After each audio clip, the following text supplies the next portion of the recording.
Bismillahirrahmanirrahim. Assalamualaikum warahmatullahi wabarakatuh. Selamat pagi, salam sejahtera bagi kita semuanya. Om Swastiastu, Namo Buddhaya, salam kebajikan.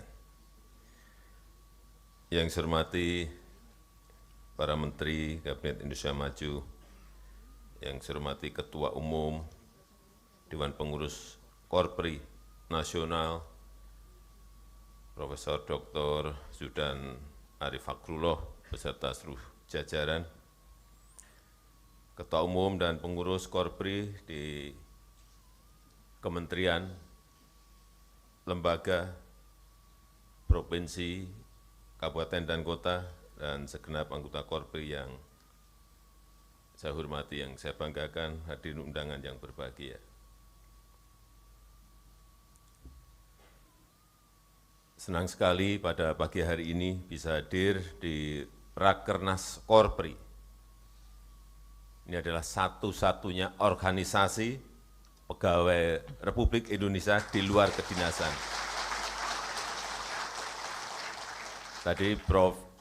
Zudan menyampaikan anggota Korpri sudah mencapai 4,4 juta. Ini jumlah yang sangat besar. Dan juga menjadi kekuatan besar penentu kemajuan bangsa.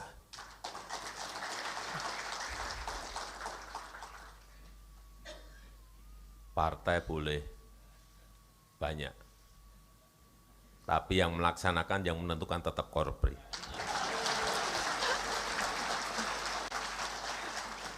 Karena yang menjalankan apapun yang ada di pemerintahan itu Korpri. Jadi ibarat kendaraan, birokrasi ini mesinnya. Mesin, betapa sangat pentingnya. Birokrasi itu mesinnya. Dan kita membutuhkan mesin dengan tenaga yang kuat.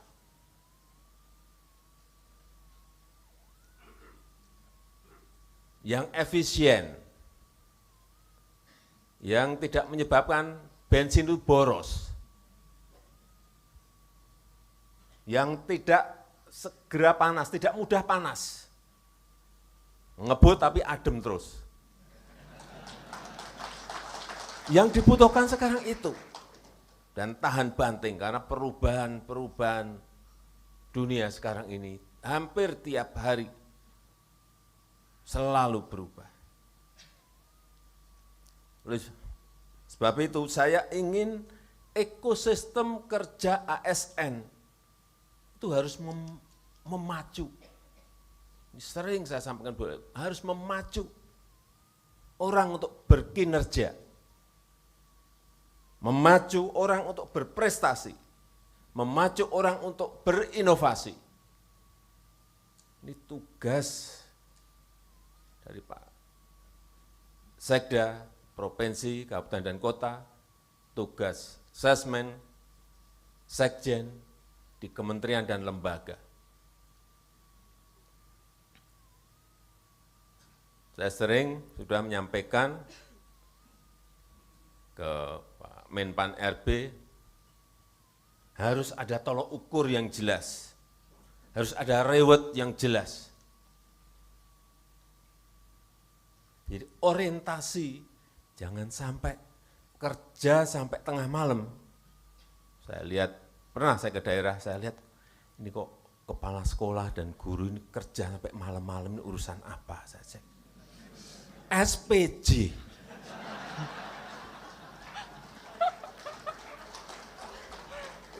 Bukan urusan menyiapkan, merencanakan kegiatan belajar mengajar, tapi urusannya SPJ. Oleh sebab itu saya balik ke sini, saya sampaikan ke Menteri Keuangan, Bu, ini sistem ini harus dirombak, harus dirubah, sehingga orientasi ASN kita tidak menyiapkan SPJ. SPJ itu wajib ya, tapi jangan sampai prosedur 43 step. Itu belum anaknya. Karena dari pusat 43, begitu sampai provinsi, begitu sampai kabupaten, sampai kota, bisa menjadi 120-an. Beranak pinak. Benar enggak? Siapa yang bilang tidak benar, tunjuk jari. Saya beri sepeda. Karena kenyataannya seperti itu. Kenyataannya seperti itu. Ada sebuah sistem kita ini yang enggak benar. Mestinya. Birokrasi kita ini mestinya urusannya urusan yang penting. Karena memang ini adalah mesin. Apa yang penting itu? Di setiap provinsi, kabupaten, dan kota, dan nasional. Pertama, pertumbuhan ekonomi. Harusnya ukurannya seperti itu. Sekda nggak bisa diangkat kalau dia tidak bisa misalnya menumbuhkan ekonomi di sebuah kabupaten 6, ukurannya gitu. Bukan urusan apa, bukan ukurannya SPJ. Repot kalau seperti itu, kejebak ke dalam sistem seperti itu. Ukurannya lagi apa? Inflasi. Kepala dinas yang berhubungan dengan inflasi apa?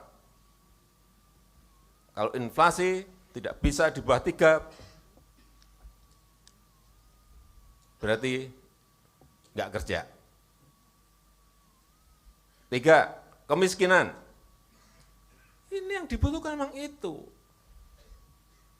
Bukan kejebak pada rutinitas harian yang SPJ, prosedur. Itu Pak Menpan harus dirumuskan setelah undang-undang ASN jadi. Sehingga kita berubah betul. Karena dunia sekarang ini perubahannya sangat cepat sekali. Saya terakhir di G20 di India, ada 6 negara menyampaikan dan khawatir sekali dengan yang namanya AI, Artificial Intelligence. Sekarang sudah muncul lagi generatif Artificial Intelligence. Apa yang ditakutkan? Teknologinya ini sudah melesat maju, regulasinya belum siap, belum ada, sudah kemana-mana. Mestinya teknologi muncul, regulasinya disiapkan oleh birokrasi kita. Setiap muncul, siapkan. Kalau enggak siap, yang kena nanti seperti yang baru saja kejadian. TikTok Soft.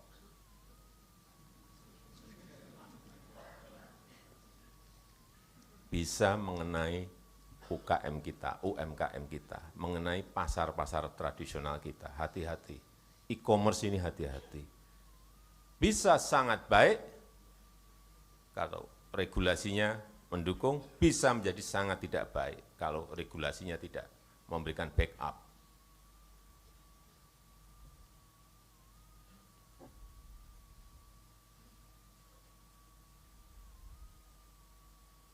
Itu mestinya tugas-tugas besar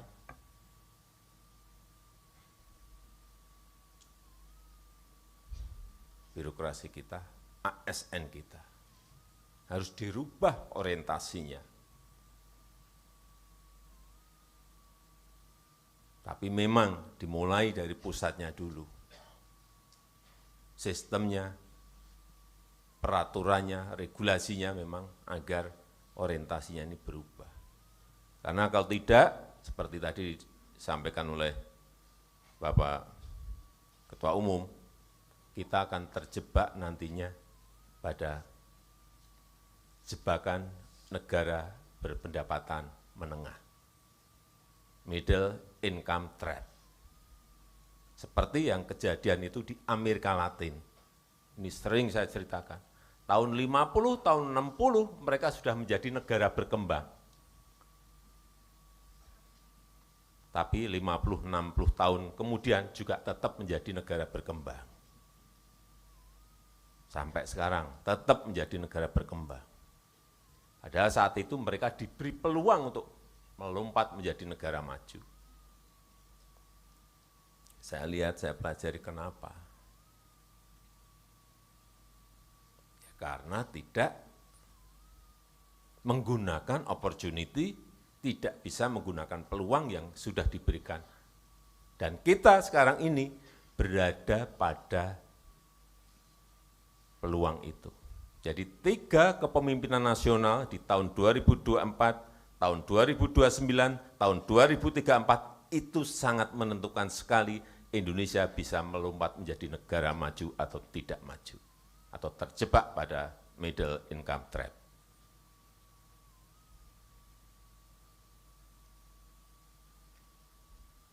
Ini yang sangat penting untuk menjadi pemikiran kita bersama.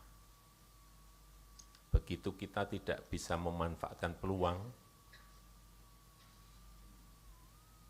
di 3 periode kepemimpinan ini, ya kita akan tetap menjadi negara berkembang.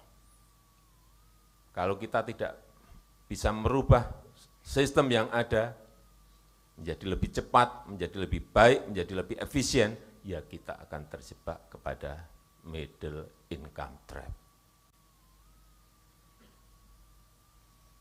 Padahal peluangnya besar sekali. Bonus demografi akan muncul nanti di tahun 30-an. Yang kedua, sumber daya alam kita ini pas.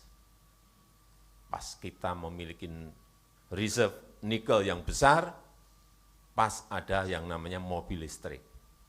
Tapi kesempatan itu hanya muncul biasanya dalam satu peradaban sebuah negara, itu hanya sekali. Dan disampaikan kepada saya dari World Bank, dari OECD, dari IMF, dari McKinsey, semuanya menyampaikan, Presiden Jokowi, hati-hati, Indonesia memiliki peluang besar untuk melompat. Tapi kalau ditangani dengan cara yang keliru, rutinitas, monoton, mohon maaf, negara Anda akan terjebak pada negara berpendapatan menengah terus, seperti yang terjadi di Amerika Latin. Ini yang kita enggak mau. Oleh sebab itu, karakter ASN harus berubah. Jangan monoton, jangan terpaku rutinitas. Harus inovatif, harus adaptif terhadap perubahan yang ada.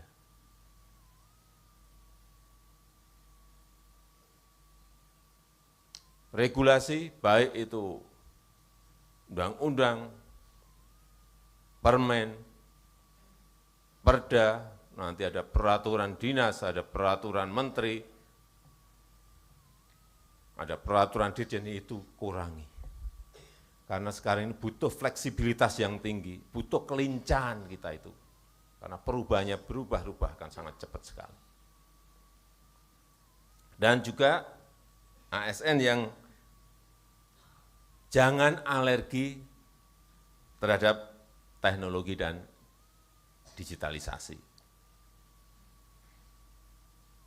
Sangat penting. Tidak bisa kita cegah lagi. Mengejarnya harus lewat teknologi dan digitalisasi. Karakter itu yang menurut saya harus terus disampaikan kepada seluruh anggota Korpri. Kemudian kolaborasi, ini yang saya lihat, saya menghandle kementerian-kementerian masih ego sektoral. Ini jalan sendiri, ketemu Nadiman enggak jelas. Itu yang berusaha selama 9 tahun saya handle agar mereka satu tujuan. Ini mendukung ini, tujuannya satu. Sehingga yang namanya saya bolak-balik sampaikan, Pak Sekjen, Pak Sesmen, Pak Sekda, tolong didesain yang namanya APBN, yang namanya APBD, itu jangan banyak-banyak program. Anggaran jangan diecer-ecer ke dinas-dinas. Buat 1, 2, 3 program cukup, tapi goal. Sampaikan juga ke DPRD mengenai itu. Jangan semua diratain. Kalau ada kenaikan APBD 5%, semua dinas tambahnya 5%, 5%, 5%, 5%, 5%, 5%. Wah. Yang terjadi seperti itu. Saya mengalami karena saya pernah jadi wali kota 2 kali, pernah jadi gubernur, pernah jadi presiden 2 kali. Enggak ada di Indonesia seperti itu. Dari bawah wali kota 2 kali, gubernur, presiden 2 kali, enggak ada. Jadi saya nyelami betul, ngerti betul situasi di lapangan seperti apa. Kembali lagi ke APBD tadi, APBN, APBD. Jangan terlalu banyak diecer-ecer ke dinas. Nanti dinas di bawahnya apa? Sekarang karena berubah-ubah terus saya sudah. Apa kabit, nanti ke kabak, ke kasih misalnya. Kalau seperti itu enggak akan jadi barang. Udah, fokus saja. Kalau kabupaten belum ada waduk, sudahlah konsentrasi buat waduk.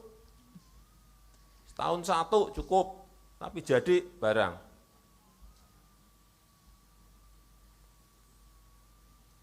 Atau buat embung, nggak apa-apa, 10 embung tapi jadi barang. Tidak semua diratain, semua dinas. Tambahan anggarannya sama 5%, ada kenaikan anggaran semuanya 5%. Ada prioritas dong. Mana yang harus didahulukan? Mana yang menjadi skala prioritas kita?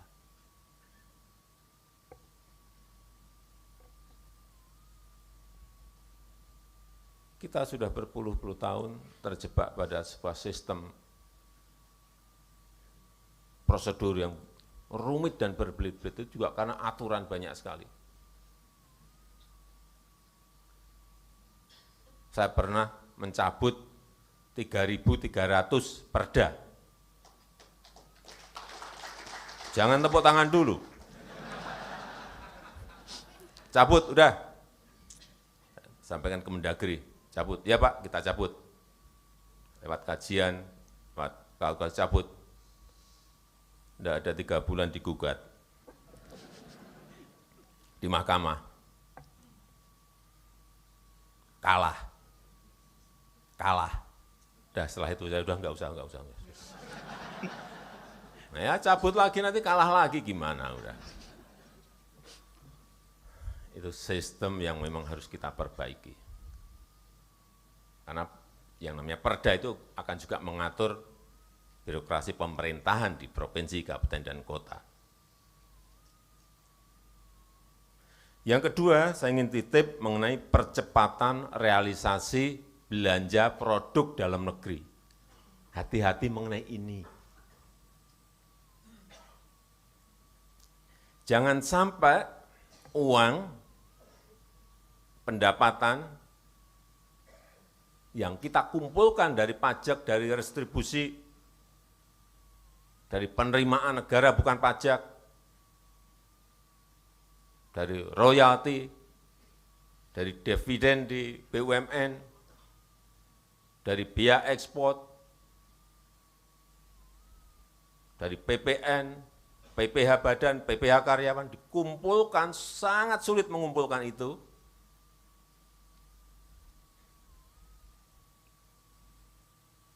Menjadi APBN, menjadi APBD, kemudian kita belanjanya barang impor. Bodoh sekali kita.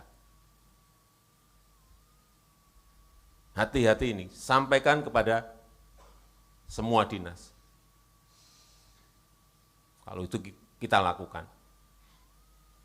kita mengumpulkan pendapatan itu sangat sulit sekali. Income daerah, income negara sangat sulit sekali. Kemudian belanjanya barang impor. Itu yang selalu saya ingatkan. Tidak memiliki trigger ekonomi terhadap produk-produk yang dihasilkan oleh UMKM, oleh perusahaan-perusahaan di dalam negeri. Malah memberikan trigger ekonomi kepada negara lain. Apakah benar seperti ini? Ini perlu saya ingatkan. Pak Sekda tolong sampaikan kepada seluruh kepala dinas, mengingatkan mengenai ini. Asesmen, Pak Dirjen, sampaikan ini kepada bawahan kita. Enggak benar. Ngumpulkannya sangat sulit, belanjanya yang menikmati mereka. Sedih saya kalau saya mengingatkan bolak-balik, tapi belum berhasil.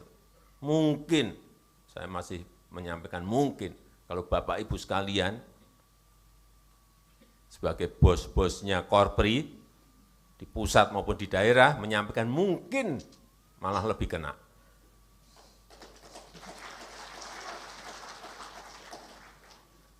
Karena ini, tadi pagi saya cek, karena data selalu sarapan pagi saya itu data. Realisasi belanja produk dalam negeri. APBN itu baru 69%. 69%. APBD lebih rendah lagi, 56%. Enggak tahu yang dibeli ini apa, kok baru 56%. Realisasi belanja produk dalam negeri.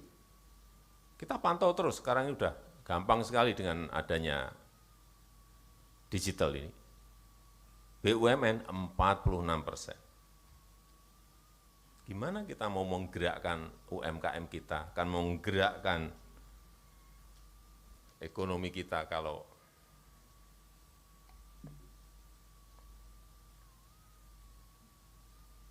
belanjanya masih tidak berorientasi pada produk dalam negeri.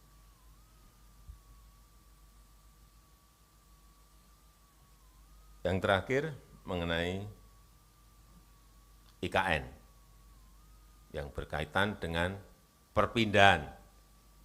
Artinya, Bapak Ibu sekalian,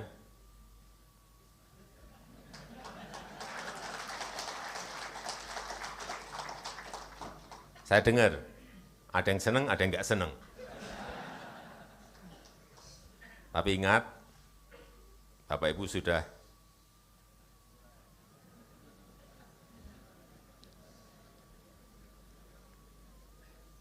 Bapak Ibu sekalian, kita ini memiliki 17.000 pulau. Memiliki 17.000 pulau. Satu pulau yang namanya Pulau Jawa, itu dihuni oleh 56% dari penduduk kita, 278 juta. 278, 56%-nya itu hidup di Jawa. Sehingga daya dukungnya udah nggak kuat Pulau Jawa ini. 150-an juta hidup di Jawa. PDB ekonomi 58% itu ada di Jawa. Perputaran uang, perputaran ekonomi 58% ada di Jawa. Yang pulau yang lain sisanya yang tadi 17.000 kurang 1 tadi, dapat apa? Ini yang sering saya sampaikan, kita butuh Indonesia sentris, bukan Jawa sentris. Sehingga perlu pemerataan. Perlu pemerataan. Apalagi Jakarta. Jawa saja sudah seperti itu, apalagi Jakarta.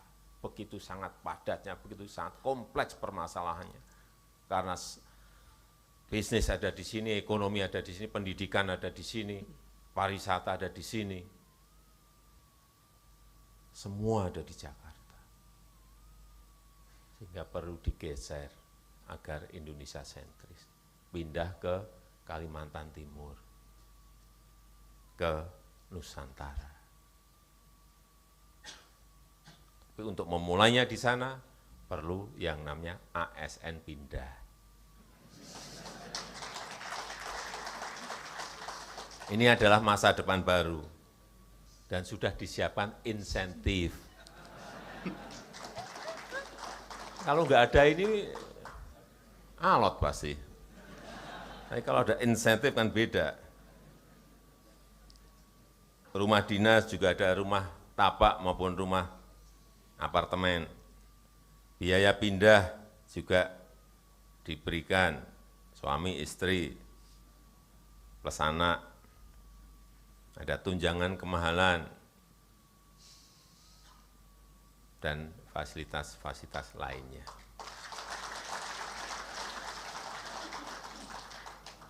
Memang butuh jiwa pionir.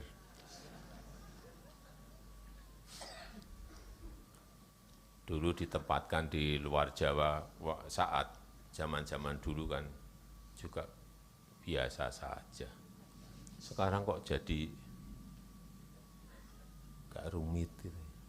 Kelihatannya kok agak rumit gitu. Tapi kalau nanti sudah ditunjuk Bapak pindah, Ibu pindah. Moga-moga semuanya selesai. Saya rasa itu yang ingin saya sampaikan dalam kesempatan yang baik ini, dan dengan mengucap Bismillahirrahmanirrahim pada pagi hari ini secara resmi saya buka Rapat Kerja Nasional Korps Pegawai Republik Indonesia tahun 2023. Terima kasih. Wassalamualaikum warahmatullahi wabarakatuh.